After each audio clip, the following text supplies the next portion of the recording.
রাসূলুল্লাহ সাল্লাল্লাহু আলাইহি ওয়াসাল্লাম নিজে যখন সশরীরে ছিলেন সেই সময় ওনার যেরকম মর্যাদা ছিল, আর মুহাম্মদ রাসূলুল্লাহ ইন্তেকালের পরে মানুষেরা স্বপ্ন দেখেছে, আর সেই স্বপ্নের যে মর্যাদা ছিল হুবহু একই রকম ছিল। বলুন সুবহানাল্লাহ। তার বিশ্বস্ততা এবং নির্ভরযোগ্য সূত্র হচ্ছে যে ওই তৎকালীন মদিনা মুনাওয়ারা ইমাম সাহেব ছিলেন, সেই ইমাম সাহেবের নাম ছিল আয়েশ রাহমাতুল্লাহ আলাইহি। এই নাম ওনার ছিল। উনি মদিনা মুনাওয়ারাতে ইমামতি করতেন, খুতবা দিতেন। মুহাম্মদ রাসূলুল্লাহ সাল্লাল্লাহু আলাইহি ওয়াসাল্লাম মসজিদ নববীর ইমাম ছিলেন। এখনকার মানুষও কিছু ইমাম আছেন যারা মসজিদের ইমাম আছেন। কিয়ামত পর্যন্ত যতদিন মসজিদে নববী থাকবে ততদিন মসজিদে নববীতে একজন একজন করে ইমাম থেকেই যাবে। নাকি বলেন, থাকবে না? থেকেই যাবে। এই মসজিদের ইতিহাস যদি বলতে যায় অনেক লম্বা আলোচনা হয়ে যাবে। পৃথিবীর সকল মসজিদ একসময় মসজিদে নববীর সাথে লাগত হয়ে যাবে। এই রাত করে যাবে মসজিদ আর এখানে থাকবে না।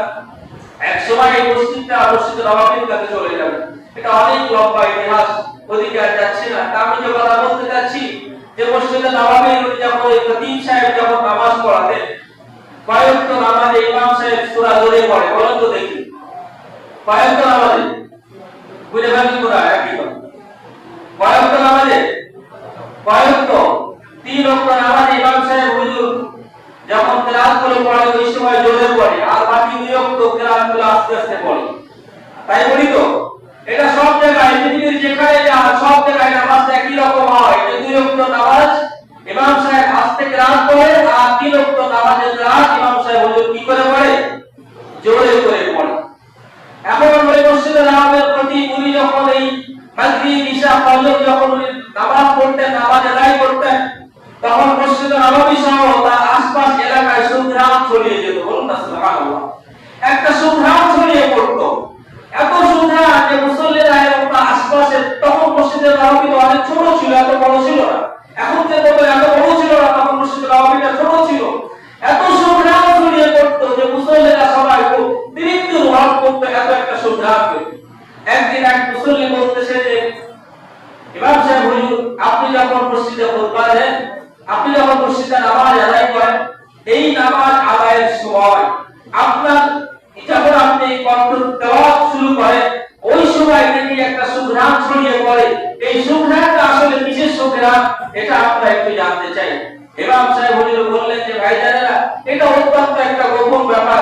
আমার ইচ্ছা ছিল না এটা পৃথিবীর কোনো মানুষ জানুক, এই কথাটা এটা আমার ইচ্ছা ছিল না, কিন্তু আপনারা যখন জিজ্ঞাসা করেছেন তখন আমাকে তো বলতেই হয়। বলুন না সুবহানাল্লাহ।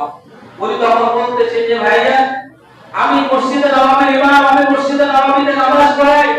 আমি একদিন যে স্বপ্ন দেখতেছি যে মুহাম্মদ রাসূলুল্লাহ সাল্লাল্লাহু আলাইহি ওয়াসাল্লাম আমার কাছে এসে বলতেছেন যে তুমি যে কিরাত করো, এই কিরাতটা এত সুমধুর লাগে, আমার অত্যন্ত পছন্দ হয়, আমার খুব ভালো লাগে। বলুন না সুবহানাল্লাহ। ইমাম সাহেব বলতেছেন যে আমি মুহাম্মদ রাসূলুল্লাহকে বলতেছি, ইয়া রাসূলুল্লাহ, আমি তো কিরাত আপনার পায়ের কদমের কাছে দাঁড়িয়ে করি। কারণ হুজুর মসজিদে নববী আর হুজুরের পর